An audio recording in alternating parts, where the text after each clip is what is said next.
akkaneedha fuula 220 macaafa isa durii qabadheera. Akkaneedha. Yaa Israa'el dhaga'i. Waaqayyo gooftaan keenya Waaqayyo isa tokkicha. Ati Waaqayyo gooftaa kee garaa kee guutuudhaan humna kee guutuudhaanis jaalladhu. Dubbiin arrasitti dubbadhu, dubbiin arrasi abboomu kunis garaa kee keessaa haa taa'u. Isa keessa deddeebiitii ijoollee kee barsiisi. Yeroo mana kee keessa teessu, karaarra yeroo adeemtu, yeroo ciiftu, yeroo kaatus waa'ee isaa dubbadhu. Ati akka milikkitaatti harka kee irratti hidhadhu. Ija kee durattis kan rarra'e haa ta'u. Michichila balbala manaa keetii fi karra kee irratti caafi. Ameen. Akkasumas Isaayaas boqonnaa 54 lakkoofsa 13 irra isa jiruun dubbisa. Ani Waaqayyo ilmaan kee hundumaa nan barsiisa. Yommus nagaan ilmaan keetii guddaa hin ta'a. Kadhanna Waaqayyo. Nu wajjin jirtaa, nu jaallattaaf walitti nu qabdee, yeroo dubbattu mukuu bahuudhaaf dubbattee hin beektu, dukkana ibsuudhaaf, gooboo diriirsuudhaaf, isa jallate qajeeshuuf, yaa Waaqayyo isa badee barbaaduudhaaf dubbattaa, duris kanuma dubbattaa, har'as kanuma dubbattaa, bara baraanis dubbiin kee isuma kana, sabni kee garaa qulqulluudhaan dubbii kee dhaggeeffachuu akka danda'u gargaari. Anis garaa qulqulluudhaan dubbachuu akka danda'u na gargaari. Maqaa Yesuus Kiristoosiin ameen. Noora.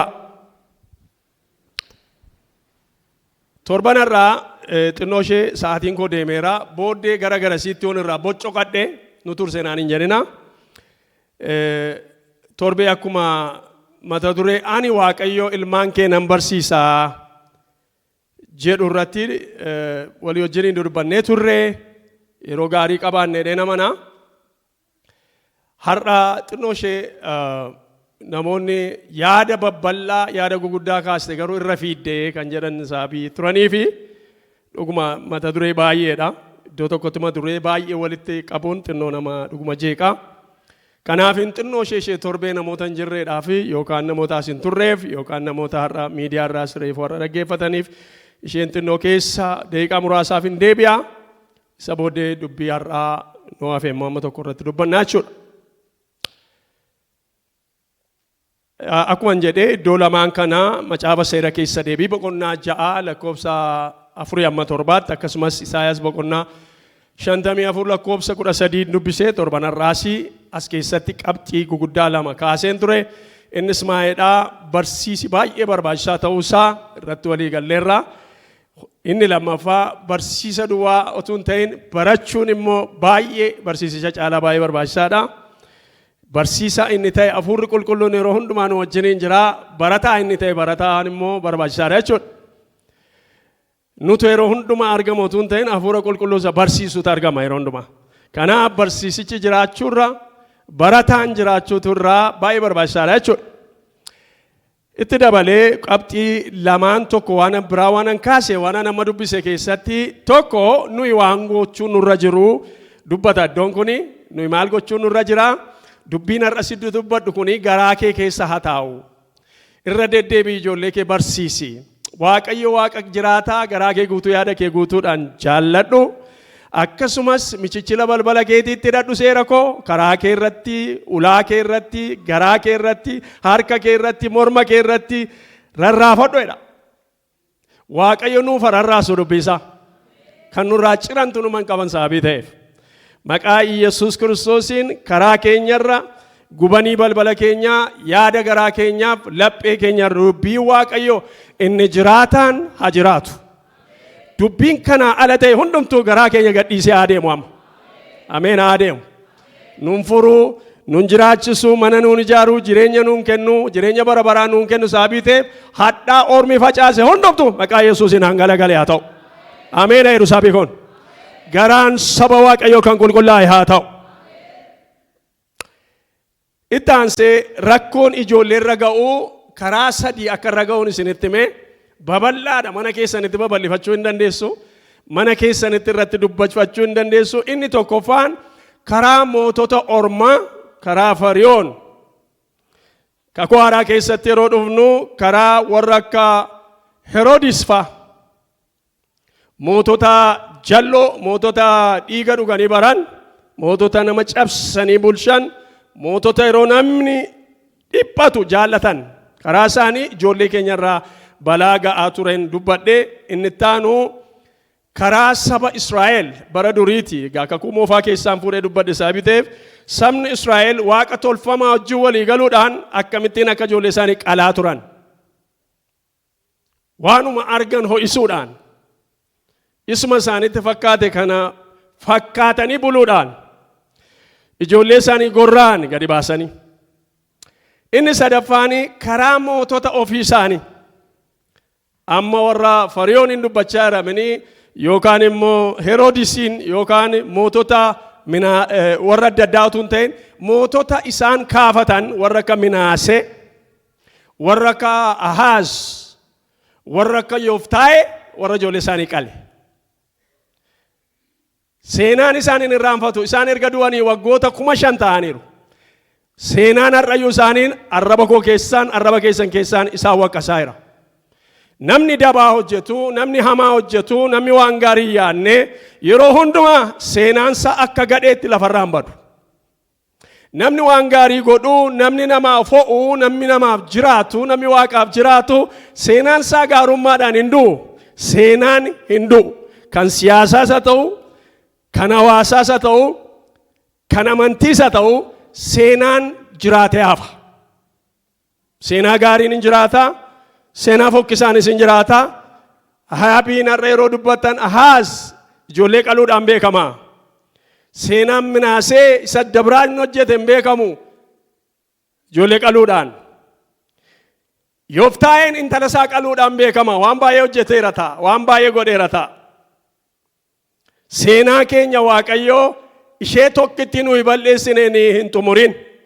Seenaan keenya jiraataa haa ta'u. Mee ameen jedhu sabee Waaqayyoo. Mee ameen. Seenaa jiraataa nuu kenni yaa Waaqayyo. Seenaa jiraataa nuu kenni. Galanni ulfinni siif haa ta'u. Inni dhumaa hin irraanfatinaa gaa. Pozishinii yookaan iddoo saba Israa'el ijoollee gumaachuu irratti, ijoollee seexanaaf kennuu irratti, Moleekiif qaluu irratti, waaqa tolfamaaf qaluu irratti ga'ee ummati sun qabanii akkam turanii isa jedhu isinitti agarsiiseera. Iddoo sadiitti gargariire Israa'eliin. Israa'el warri tokko Waaqayyoof wanta aarsaa dhiyeessaa jiran fakkaatanii ijoollee isaanii qalaniiru. Waaqayyo dhiigatti gammadaa jedhanii. Waaqayyo hangafatti gammadaa jedhanii. Waaqayyo Abrahaamiin ilma kee dhiyeesse yeroo garuu ilma isaan qalsiifne hoolaa qopheesse. Isaan garuu hoolaa qopheessamine hoolaa Waaqayyo qopheesse irraanfataniitu ijoollee isaanii qalan. Yeroo gaafattan mana qulqullummaa keessatti ta'a. Argitu sabni Israa'el mana qulqullummaa keessattidha. Mana koo xureessuudhaan waan isaan hojjetan hin argitu jedhe Waaqayyo. Alatti mini, bakkeetti mini, lafa afooshaatti mini, lafa waliigalaatti mini, mana duwagayitti mini, mana cidhaatti mini, mana Waaqayyo keessatti ijoollee qalaa turan. Eenyuuf? Waaqayyo fedhani. Warri lammataa harka dhibba keessa harka dhibba Waaqayyotti dudda galagashanii Moleekiif ijoollee isaanii harka keessaa akka kaa'aa turan, dhiiga ijoollee isaanii dhangalaasaa akka turan, abidda gidduu dabarsaa akka turan, namoota fuula isaanii Waaqayyo irraa guutummaatti galagalchatan Israa'el keessa turaniiru. Kaataagorii warra lammataati.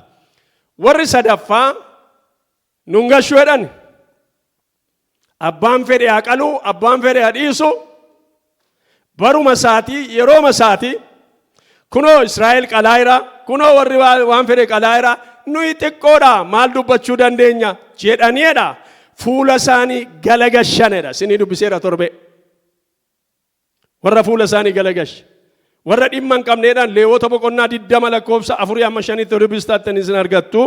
warra dhimma hin qabne warra qalamanii dhiisanii ani keessa darbeeraa sichi gochuu hin danda'u humna sin qabu jireenya sin qabu jijjiiruu sin danda'u qooqa sin qabu haasaa sin qabu aadaa sin qabu kanaaf warra jedhanii harka kennan jechuudha. Maqaa Yesuus Kiristoos warra kana nun godhi Waaqayyo. Ameen Yerusaabiyoon.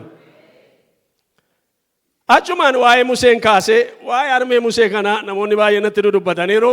Anis baay'ee qophaa'aadha waa'ee armee Musee waa'ee Yokaabeed nama jedhamtu lallaba qabaa barsiisa qabaa guyyaa barbaadan iddoon kun bal'aadha taa'ee hojii dubartii sanaa waan isheen saba Israa'el keessatti jireenya jijjiirama isheen fidde amma irraatti jijjiirama isheen fidde sabni Israa'el ittiin baannachaa akka jiru amma yoonaatti sabni Israa'el biyya lafaa keessaa cimaadha jabaadha lollaan namni hin danda'u warra jedhani harka ishee keessaa akka ba'e Waaqayyo waan ishee keessa kaa'e amma yoonaa Israa'el biyya lafaa akka inni kontrool godhu akka inni beekamaa ta'u akka inni jabaa ta'u dubartii tokko jira maqaan ishee Yookaabee jedhamti maqaan ishee si'a lama duwwaa macaafa qulqulluu keessatti dhaame innis seera boqonnaa 6 lakkoofsa 20 akkasumas seera lakkoofsa boqonnaa 26 lakkoofsa 59 irra jira ijoollee deesseedha. That's it.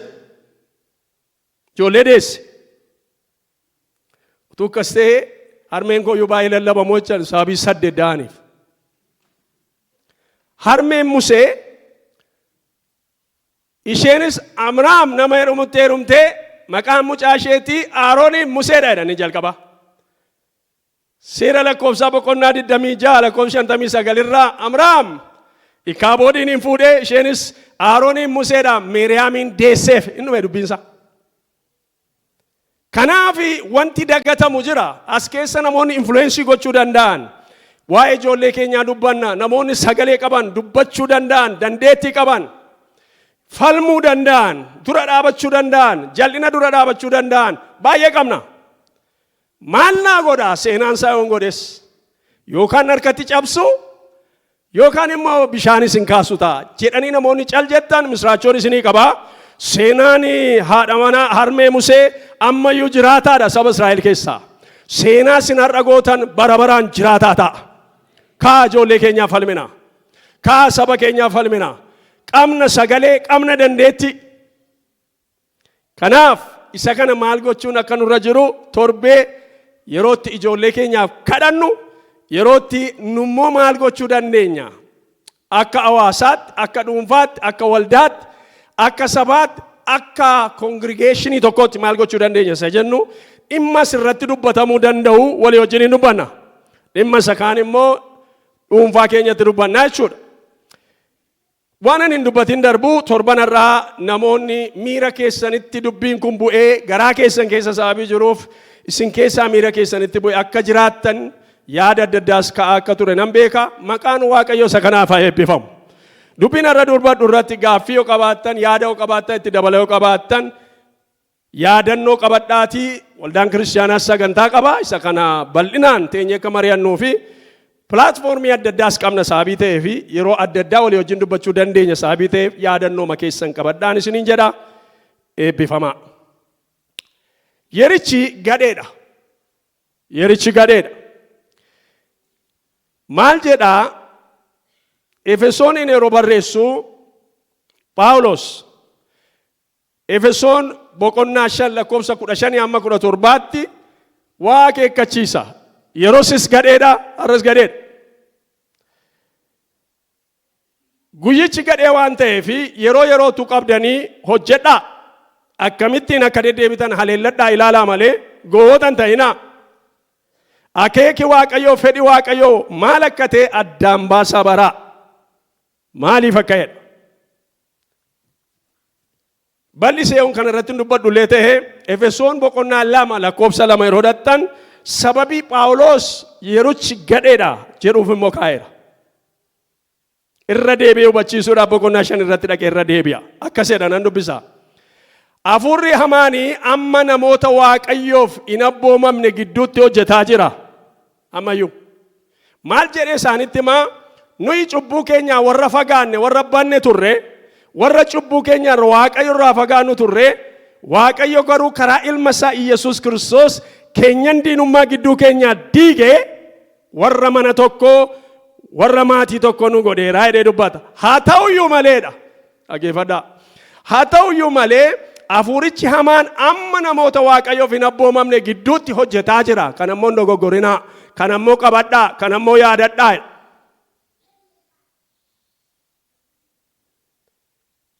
Namni biyya lafaarra adeemu kun hundumti isaa hojii Waaqayyoo hojjetamin. Irra caalaan isaa hojii seexanaa hojjeta. Irra caalaan isaa maabara seexanaa qaba. Maaliif yoonaan jettanii sagaagalummaa, sadoomummaa, jibba, weennoo, dhiiga ijoollee dhuguu, addiikshiniidhaan ijoollee fixuu, ijoollee maraachuu, ijoollee qaluu. Kana eeyutu hojjetaa jira. Seexana gadi bu'ee aaptaawuniidhaa, daataawuniidhaa hojjetaa jira. Namoota hafuurri hamaan Waaqayyoof hin abboomamne hafuura hamaan keessatti hojjetaa jiru ammayyuu isin gidduu jiru sababii ta'eef isa kana dagatinaa jedha.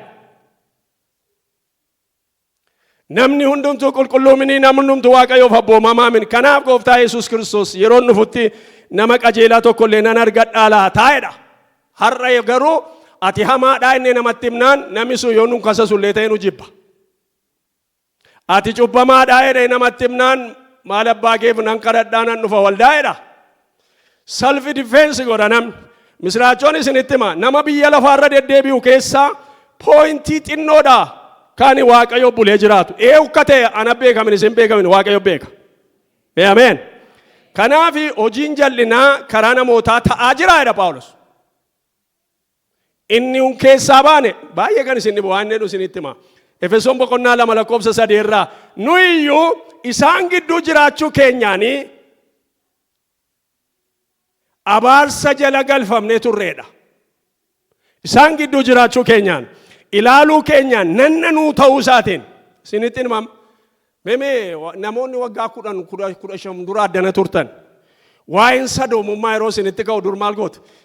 Walitti gallamni? Maqaa Yesuus namni? Beeka. Waan rakkinan qabu hundumaaf nu argeera kaleessa. Namatu karaa irratti dhiiraaf dhiira dubartii wal dhungataa yeroodha. Anu maalati mooreef argitaa kana riilaaksii goonee jennama. Yaar okay riilaaksii baramaa dhufa jechuudha. Nuyyuu jedhee hin hojjenne hin jenne.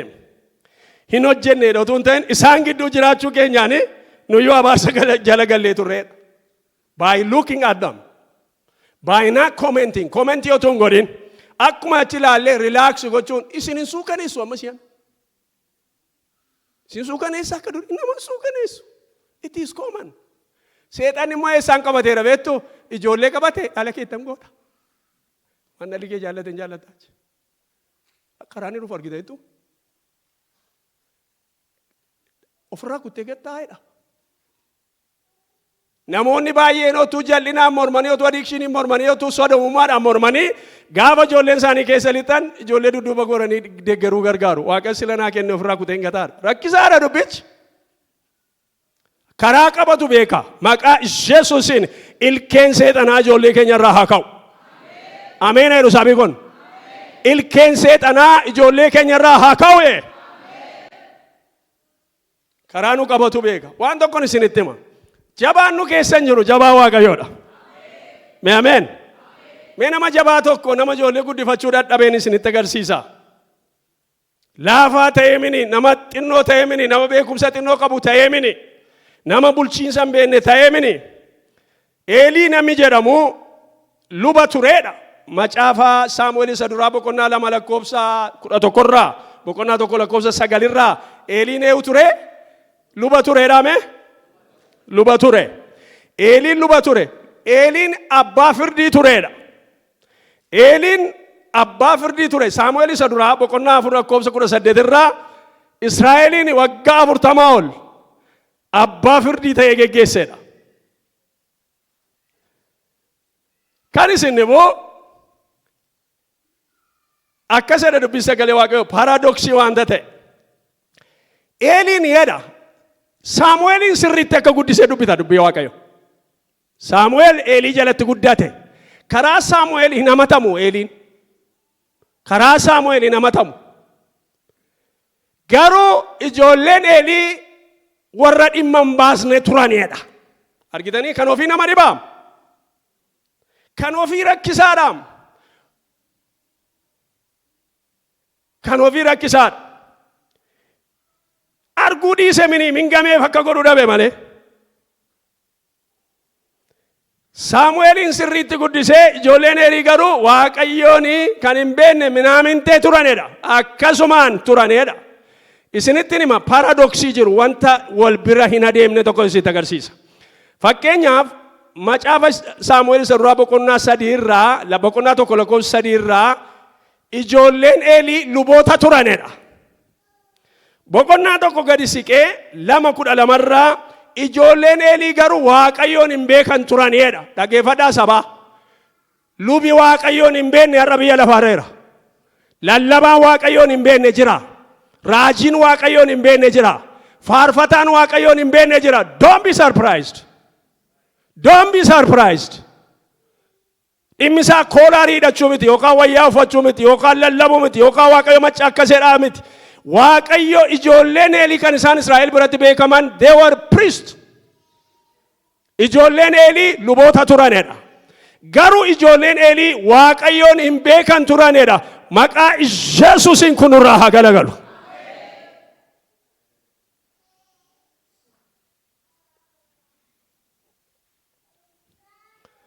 Ijoolleen Eelii isa aarsaa fidan nyaatu achi keessa.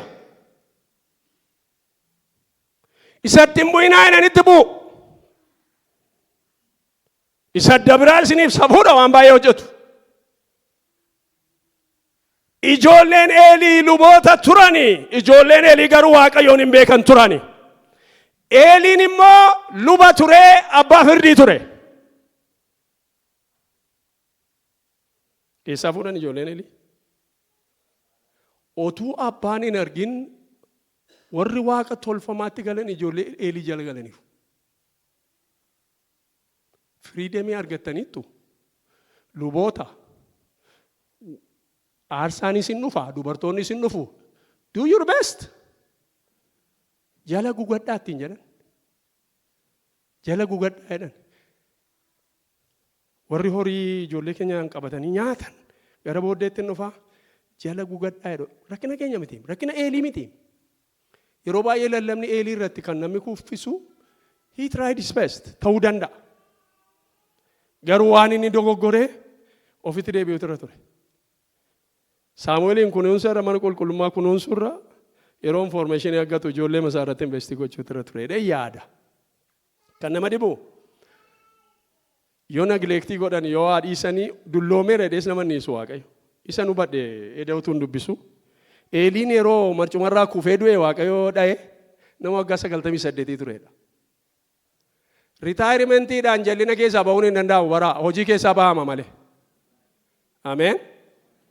Ritaayirimentiidhaan jallina keessaa hin ba'an hin galmaa hojii keessaa hin ba'u ta'anii xorataa nyaatu meedikeerii irra taa'u waan adda addaa irra taa'u rilaaksii godhannoo ishee ispoortii dhaqu waan adda addaadhaan nama wal'aana biyyi lafaa'uun. Garuu jallina keessaa waggaa 98tti Eelii waan godheef iji isaa hin argu iji isaa bararriseera gurri isaa hin dhaga'u ture garuu rukuttaa Waaqayyo jalaa hin hafne Waaqayyo rukuttaa kana jalaa nu haa oolchu. Ameen nu haa oolchu. Inni garraamiidha nu haa oolchu. Inni arjaadha nu haa oolchu.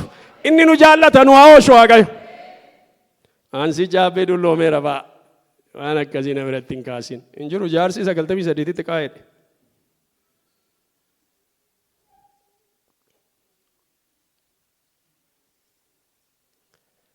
Amma gaa qabxii sadiin isinii kenna ijoon dubbisetti deebi'e. Ijoon dubbise kuni wanta namni godhuuf wanta Waaqayyo godhuun isinii kaase maaliif ijoollee keenyatti gama seetan?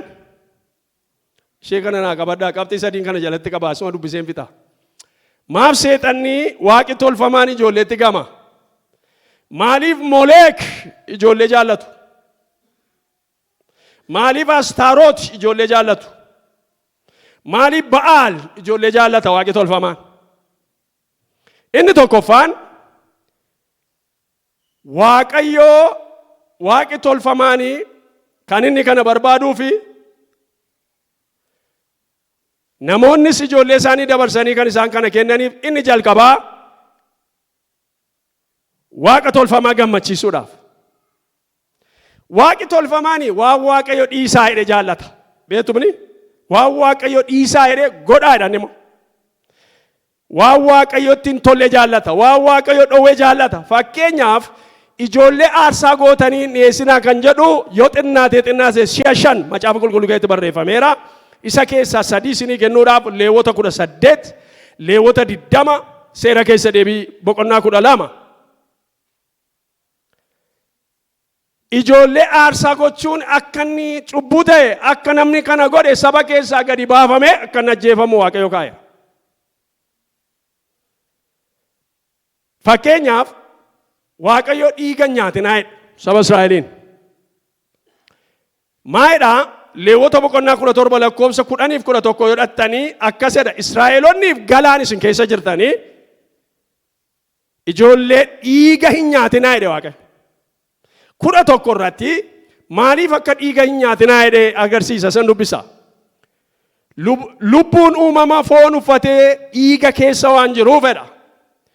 Fureen kan ta'us dhiiga waan ta'eef inni furee lubbuu keessanii akka ta'utti iddoo aarsaa irratti Waaqayyo isiniif kenneera. Kanaaf galaan isin keessa jiruudhaa fi isin Israa'el dhiiga nyaatinaa jedhe. Moleek immoo dhiiga fidaa jedhe. Dhageessanii? YouTubein dhiiga fidaa jedha. Nunna. TikTokin dhiiga fidaa. Nunna jedha.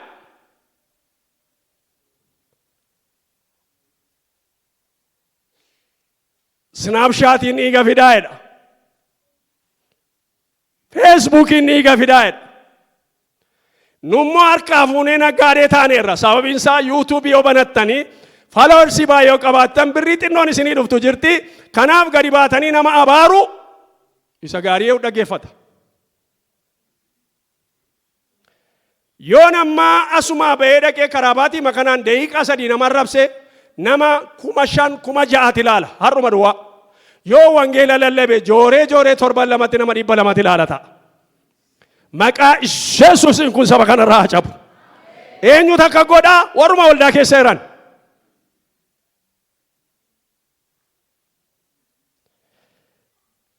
Shaggituuni torbanarraa waan adda addaa nutti argisiistee turte. Tarii yeroon hin jiru ariitii keessa nu banne yoo ta'e. Maal jettee amma waa'ee ijoollee dubbannanii dhugaasan isinitti dubbadha. Torbanarraa shaggituun yeroo dhiyeessitee daataan adda addaa jira. Harka 100 keessa harka 48 namni Ameerikaa ta'e seelfooniitti addiiktirii ta'eeraatti. Nama kana naalakkaa nama mana kana keessa jiru booddee 250 taana yoo xinnaate. Namni 125 you guys are addicted.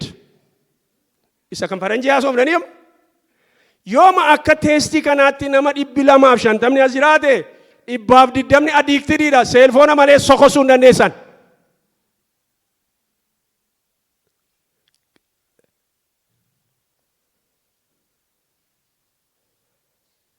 Waa'ee tajaajilaan qabeen bilbila sa'aatii 2 fa'aa sa'an ture. Gaaf tokko mucaan koo gara koo dhufe ari'oo keenaan jedhe. Na dhabduu naan jedhe. Waggaa 2 asitti irratti hojjedhe. Beebii baay'ee naasoo daqiiqaa 5 daqiiqaa 6.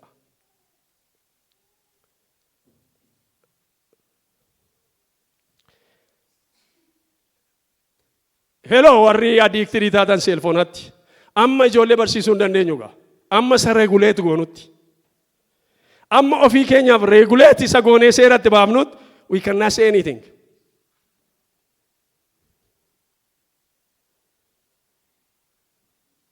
Waaqa tolfamaa gammachiisuudhaaf dhiiga hin nyaatinaa jennaan inni immoo dhiiga dhuga. Waan Waaqayyo dhowwee barbaada sababii ta'eef. Inni lammataa waan diinni barbaadu waan waaqi tolfamaan barbaaduun isinitti agarsiisa. Fakkeenyaaf seenaa isin beektanii macaafa moototaa boqonnaa 17 18 yeroo laaltan Eliyaas finciluusaa Ahaab jalaa finciluusaa argitu. Amma yoomitti namichi kun saba kanaan taphata jedhee bokkaa qat godhee dhaabe. Waaqayyo wajjin mari'atee mini garaa isaa laalee dhaabe Waaqayyo. Yeroo inni bokkaa qat godhee dhaabu inni jarriin dhufanii seenaa sanan gabaabsaa warri mootota Ba'aal asiin dhaabatu Eliyaas asiin dhaabata. Isaanis aarsaa dhiyeessanii innis aarsaa dhiyeesse. Eliyaas nama qalee achirran keenye dhiiga sin dhangalaafne waan tokko sin goone bishaanuma dhiyeesse qoraanuma dhiyeesse isaan garuu jedha dubbii Waaqayyoo isaan sagalee guddaadhaan iyyaniidha dhaggeeffadhaa akkuma amala isaanii dhiiga isaanii amma lola'utti billaadhaaf eeboodhaan nanna isaanii murmuranidha isa barbaadawu galaasa ni barbaadu nama tokko yeroo waamtan waan inni barbaadu qopheessituuf abaluu kana jaallataa jettanii akkuma amala isaanii nanna isaanii eeboodhaaf billaadhaanii talattalanii amma dhiigi isaanii roobutti murmuranidha sababiin isaa isa barbaada har'a diinni keenya kan inni barbaadu dhiiga keenya murmuruudha malee kadhachuu yookaan okay sintu jedhee garaanuu falaafaniin qabu fuulaa fuulaan kun nurraa dhaabachuu qaba kun dubbii Waaqayyoo ala dhalli kun dhala kooti jireenyi kun jireenya kooti nagalcha yoo dhimma kana irratti na gaafattan immoo abidda na buusaa barbaadan jedhee namni yeroo ka'u nageeffata biyyi lafa fakkeenyaaf Kaalifoorniyaa fudhadha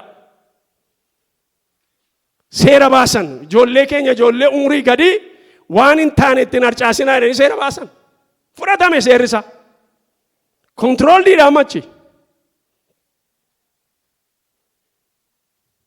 biyya kana keessaa gaafa gamuuf warri dimokiraatii warri riippaabilikaanii walii galanii beekan bara Janawaarii 31 walitti dhufanii waa'ee ijoolleen keenya badaa jirti walii galan the only bipartisan kan isaan uuman kan isaan irratti walii galan kan isaan ta'anii nagaa walii wajjinaa isaan dhumneerraadha maaliif uummatatu ka'e ijoolleen keenya dhumeera sadoomummaa jibbeera namni gadi bu'aa jira amma Waaqayyo qileetti gadi buusa ammayyuu ameen Yerusaalemiin ameen sabni ka'e ijoolleen keenya mancaateetti jechaa jira riippaabilikaanii dimokiraatiin iyyuu walii galanii ta'anii haasa'utti ka'aniiru koosaa kan jedhu Kids Online Safety Act kan jedhu irratti hojjechaa jiru nummoo danaa dhimma hin qabnu yeroo jennu duukaa buunee dubbifnee isin deeggarraa fayyaa taa'ennee sanatarii keenya haawusii keenya eenyu keenya namoota beekanitti yeroo himnan dubbii isinitti jirtan cimaadha nuufuu nuu gameera xaaxa'uu fenna yeroo jedhanii isaanis waa tokko tokko sodaatanii sirreessu jechuudha ijoolleen hin beekanii ijoollee waggaa 13 amma 19 jiran akka shaggituu nutti agarsiistetti harka dhibba kee harki 66 they cannot function seelfoona malee hojjechuu hin danda'u sammuu isaanii hedduu horni irraa siqe yeroo jida hedduu yookaan isin qabachuu iyyuu qabu maaliif inni beektu hormoonii sammuu isaanii keessatti jiru jira inni piikiidha warri rukutanis jiru warri qabanii akka godhanii maatii isaanii ol fannisanii akkas ija kee ilaalanii lafa buusanii jiru sababiin isaa yeroo isa ilaalan keemikaala isaan sammuu isaaniitti naqantu ijoollee sammuu isaanii akka godhee jira maatiin ijoollee harkatti miidhaman baay'eetu jiru practically kan hin beeku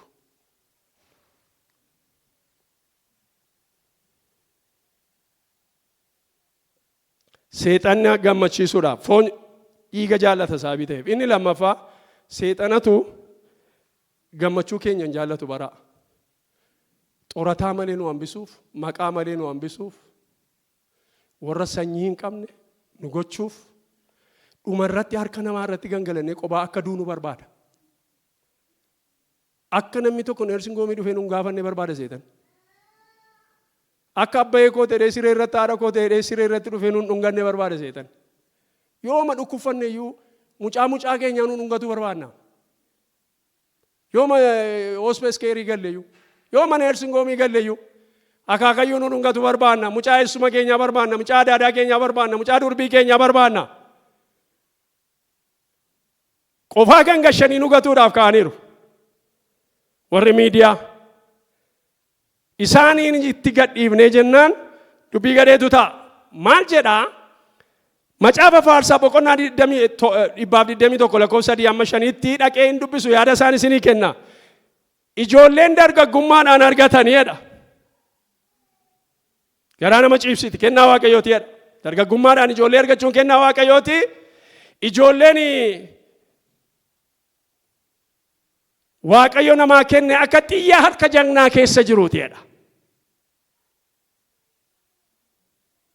Akka xiyyaa harka jannaa keessa jiruuti. Jagni tokko eeboo qabateera yoo ta'e, jagna yoo ta'e waan waraanuu fedhu waraana. Dabeessa yoo ta'e mootummaan ni raafamuu garas bu'a. Namichatu quruphee obbosoon waraana jechuu dhaqee darbateetu badaa ilaamaan goone dhufteetu gaafa isheeti waraante. Si waraana nana waraanteedha. Sini galee ijoolleen akkasii maal jedhaa yeroo isin falmiidhaaf diinaa wajjin wal falmitanii warri akkasiin qaban leeyyoodhaan manatti hin deebi'aniidha. Ijoolleen force humna keenya jechuudha. Ijoolleen galgala keenya jechuudha. Ijoolleen booddee diinni yeroo nurratti ka'u warra faccisan jechuudha. Hojii seexana warra diigan jechuudha. Seexanni kana badhabsiisee nuun qullaa hambisuudhaaf, qophaa nu hambisuudhaaf, dhukkubfanne qophaa, nyaanne qophaa, jiraanne qophaa, dulloomne qophaatti nu hambisuudhaaf jecha warra akka xiyyaa harka keenya keessa jiran irratti ka'eera jechuudha. Maaliif nu dhabsiisuudhaaf? Inni jalqabaa waan isaan godhanii molee gammaduu barbaada. Warra na duukaa bu'an kunoo ijoollee akkasii naa kennu isaaniin kontirool godheera jechuudha. Amma garuu egerii akka hin qabaanne irratti hojjetaa jechuudha. Egerii akka hin qabaanneef ijoolleen waaqayyo namaa kenne akka xiyyaa harka jannaa keessa jiruuti sababii ta'eef. Yeroo diina isaanii irratti wal falmuudhaaf gadi ba'an leeyyoodhaan ol hin deebi'an warra akka kana mana kan guuttate sababii hedhuuf. Hinoos eessa akka attaakii godhu beeka seetan. Eessatti dhufee akka bu'u beeka. Inni dhumaa horiidha bara. Namni tokko har'a waan adda addaa jira. Miidiyaan kun tokkoffaan ati durbaminii ati dhiiraminii ganaa obbartaa inni laallattaa jijjiirrachuu barbaannaan horiin jira, biizinesiin jira, namni ispoonserasi godhu jira, jijjiirrachuu dandeessaa. Yoon barbaade dhiira ta'uun barbaadu ta'e durba akka taatuu fi sarjeriin jira, gargaarsi jira, ispoonserri jira jedha. Sini galeera. Namni tokko yeroo maalummaa isaa dhaqee jijjiiru bara jireenya isaa qoricharra ta'a. Qoricha sana gurguratu jechuudha. Saayikoolojistii qaba, saayikaatiristii qaba, dooktarii ispeeshaalistii qaba, noormaal medikaal dooktarii qaba, neersii qaba, sooshaal woorkii qaba, fiiziyootiraappii qaba. Namichatti naanna'ee namni 12 miindaa nyaata jechuudha. Tunni kana hin goone ta'ee eessaa dhufa birriin? Sini galeera? Itti naanna'anii miindaa nyaatu. Amma namichi otuu fayyaa ta'e eessaa dhufa horiin kun hundumtu? Faarmasuutikal koompaniin eessaa fuudhaa, hospitaalli, neersi maal akka ta'an. Isaan gadhee hojjetu jedhee lallabaa jiramne. Hojiin isaanii gadhee dheedhee miti. Garuu dhukkubsataa irratti otuu nyaatanii nan gammada. Nama fayyaa waaqayyo uume ol murmuranii gadi murmuranii bara jireenya isaa qoricha qaamsisaa jiraachuurra nama dhukkubsataa yeroo fayyisan galateeffatan waaqayyo baga isaanii nuu laatteedhe. Horii jenereetii gootu jechuudha. Dheengadda obboleessa koo wajjin hojjennaa. Yoo si wajjin yeroo haasofnu namni tokko yoo xinnaatee saala isaa jijjiiruudhaaf birrii miliyoonii tokko ol irratti argatu. Isa booddee immoo jiraachuudhaaf hormoonii liqimsaa jiraata. Hormooniin sun immoo komplikeeshinii qaba. Komplikeeshiniin sun immoo hikiminnaa qaba. Hikiminnaan sun immoo qoricha qaba. Qorichi sun immoo horii fida. Fakkeenyaaf waaqi tolfamaan akkanitti dhiyaataa jiru waan lama waan dubbadheessa miidiyaatti torbeen darba. Fakkeenyaaf waaqi tolfamaan bara kana keessatti ijoollee aarsaa godhaa jiru tokko aborshiniidha isiniin jedheera. Ulfa baasu. Fakkeenyaaf ulfa baasuun otoo hojii seexanaa miti ta'e. Otoo horii ittiin jenereetii gochuu hin ta'u ta'e. Nama meeqa? NGO meeqati ijoollee guddisuu barbaada Ameerikaa keessa? Non-profit organization ijoollee guddisuu barbaadan horii kanaaf lafaa qaban jiru. Communitiin ijoollee guddisuu barbaadu jira. Generous individual warra horii qaban ijoollee guddisuu barbaadan baay'eetu jira. Churchiin ijoollee guddisuu barbaadu baay'ee jira. You can go and read it. Dubbisaa dhaqaati. Isinitti muu saba koo. Mucaa tokko nan guddifadha jettan yoo xinnaatee joormaa waggaa 3 booddee fudhattu. Yoo xinnaate yoo isiniif mijate kanaan achi waggaa 3 amma waggaa 5 fudhata. Eewun mucaa guddifachuudhaaf. Ulfa baasuudhaaf daqiiqaan 10 hin ga'a. 10 minutes. Otuu dhugaa dubbiiti ta'e biyya guddate kana keessatti namni yoo dhufee buddeen nyaata. Mucaan waan ittiin guddattu, haadhi waan ittiin guddattu, waan ittiin harma hoosistu, waan ittiin daa'ibbara bittu, waan ittiin maal bittu dhabde otuu ta'e ala kana warri ijoollee guddifachuu barbaadan dhuman qaban. Otuu dhimmichi dhimma horii miti ta'e. Otuu dhimmichi dhimma mooleek dhimma seexanaa miti ta'e. Manuma kana keessaa ijoollee guddifachuu kan barbaadu meeqa jira? Toleen jedhani. Inni baasuunis horiidha. Erga baasanii wal'aanuunis horiidha. Ammas boris ulfooftee dhufti ka. Saayikiliidha jechuudha. Amantoonni nuyi akka walitti amannu namni yeroo magaraa keessa bulee kaaseetu nama fitaan jira. Namni yeroo garaa keessa bulee kaasee nama. Waaqayyoof immoo isa durayyuu nama. Fakkeenyaaf Ismaa'eel otuu inni dhalatiniti haadha isaa gaariidhaani mucaa hindeessaa maqaan isaa Ismaa'eel jedhama. Otuu dhalatiniim gana. Otuu inni isheen dhiira bira naqiniim gana. Maqaa moggaasa waaqi keenya isa garaa keessa bulee dhiisaati isa sichi ganaa gad dhufee garaa keessa buufatuuf maqaa qaba. Mee ameen. Ameen. Isiyaaqiin Abrahaamitti dubbate Saaraa dhikee manaan kee hindeessi mucaa sii deessi mucichis maqaan isaa Isiyaaqee dheedhi hinde hin jirti. Hin ulfaa hin jirti. Salamoon Daawit yeroo dubbatu Waaqayyo kannaan jedheedha. Ilma hin godhatta. Ilma hin godhatta jedhe. Baattuu sana si harkaa kan fuudhu sanaan jedhee natti dubbateedha. Maqaa isaa immoo Solomoon jettaa jedhe utuu hin dhalatin. Yoosiyaas namni jedhamu waaqa tolfamaa inni diige tokko jira. Mucaan ka'ee mucaa waggaa 8.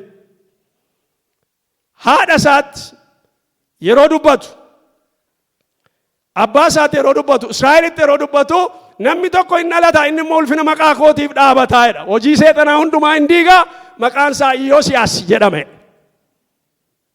Har'a garuu ijoollee nama ji'a 5 ji'a 6 guututti nama miti jedhu yookaan immoo gadi baatee sooshaal sekiriitii hin baafanne yoo ta'e yoo hin galmoofne ta'e nama ta'uu ishee maa itti beekna warreedhaan jiru. Meerre sooshaal sekiriitiin ishee meerre maaloon ishee. Waaqi keenya garuu garaa keessa utuu bulii maqaatti moggaasa. Waaqa akkasitti amanna nuyi. Mee ameen. Yohaannis Cuuphaa yeroo inni dhalate Zakkaariyaasiin akka jedhe haadhi manaa kee mucaa hin deessi maqaan isaas Yohaannis hin jedhama. Mee ameen. Inni immoo yaada namootaa yaada nama guguddaaf ijoollee walitti deebisa. Yesus Kiristoos durbii hin deessi ilmas hin godhatti maqaan isaas Yesus Kiristoos jedhama yookaan Amaanu'el jedhama jedhetti hime. Kana sababii beekaniif har'aan namni otuu garaa keessa jiru nama miti isin hin jedhu jedhattan. Nama miti jedhu. Kanaaf qabxiin keenya itti aanu sooshaal miidiyaan kun maal miidhee maal godhee attam ta'ee maal gochuutu immoo nurra jira. Akka sabaatti akka waldaatti akka dhuunfaatti akka ofii keenyaatti maal gochuu maal mannaaguu dandeenya. Sagalee akkamii qabna. Waaqayyo immoo maal jedha. Inni obboleessi keenya sila kadhataa ture immoo Waaqayyo immoo akkamittiin nu bira dhaabata. Kan inni isinitti immoo kan ittiin fitu fakkeenya kana. Alaazaariin du'e yeroo hundumaan dubbadhu. Yeroo Alaazaar du'e hin boo'an ta'ani. Yesuus hin dhufe. Yeroo dhufu gara owwaalaa dhaqe. Yeroo dhaqu dhagaa kana irraa kaasaa jedhe. Maaliif dhagaa kaasuun kan isaanii sabite? Dhagaa kana gangashaa jedhe. Amma utuu didanii noo dhagaan kaafne jedhee Yesuus hin kaasu jedhee yaada akka amantii kootti. Haa ta'uu jedhanii abboomamanii dhagaa irraa kaasan. Amma immoo boolli hin baname. Fuudhaa keessaas kaa'e fuudhanii kaa'an. Funyoo irraa hiikaa'e. Hiniin akkuma fayyisteetti ati dhiisee sokka yaadan akka amantii kootti. Jara keenya dhagaarraa gangashuudhaaf funyoo irraa hiikuun kan keenya du'aa boollaa kaasuun kan Waaqayyooti. Ola ka'u sabii kun hin kadhanna. Dhagaarraa kaasuun kan koof kan keessani du'aa boollaa kaasuun kan guru kan Waaqayyooti. Mee ameen. Maqaa Yesuus Kiristoosiin galanni siif haa ta'u. Meen kadhanna maqaa Yesuusiin saba kee saba si jaallatu kana elektirooniksiin, seelfoonni, yaa Waaqayyo waan hin taane ilaaluun, waan hin taane duukaa ooluun saba kanatti qabateera yoo ta'e maqaa Yesuusin irraa duguugi ati. Ameen irraa duguugi. Waan gaariifis waan gadheefis yeroon keenya sarratti yoo bade inni sammuu keenya nyaata, sammuu ijoollee keenya duwwaa miti. Maqaa Yesuusin sabi kun hafayyu. Mee ameen hafayyu. Mee ameen hafayyu. Ilaa fuula kee duratti waadaa galla. Nuyi dhagaarraa kaafna, ati immoo du'aa boollaa kaasi. Ameen. Ameen. Nuyi hidhaarraa hiikna, ati immoo utaalchisiga. Nuyi amma dandeenyurraa dhoowwina, ati immoo irraa galagashiga. Kainu wajjiniin hojjedhu yaa Waaqayyo. Kaanes wajjiniin hojjechuu akka dandeenyu nu gargaari. Sabi kun yaa Waaqayyo saba mannaaggatu, saba hojjetatu, saba olii gadi fiigu, saba ijoollee isaa guddifatu, saba of hin qusanne maqaa Yesuusin lafa isaan biizii ta'anit, lafa isaan yeroo dhabanit ijoollee isaanii kanatu Moleek maqaa Yesuusin kan rukutame haa ta'u. Ameen rukutamu. Mana barumsaa keessaa Moleekiin rukute. Iddoo hojiitii Moleekiin rukute. Miidiyaa irraa Moleekiin rukute. YouTube irraa Moleekiin rukute. TikTok irraa Moleekiin rukute. Snapchat irraa Moleekiin rukute. Facebook irraa Moleekiin rukute. Maqaa Yesuusin kan rukutame haa ta'u. Akka Moleek dhiiga ijoollee keenya kan dhugu, kan diprees godhu, maalummaa isaanii akka jibban, bifa isaanii akka jibban, eenyummaa isaanii akka jibban, abbaa akka jibban, haadha akka jibban, ollaa akka jibban, fira akka jibban, inni yaa Waaqayyo daangaa ta'e Moleek agalagalu. Agalagalu harka keessa mirgaa ol kaasa. Innarra kadhannu bu'aasaa bor argina.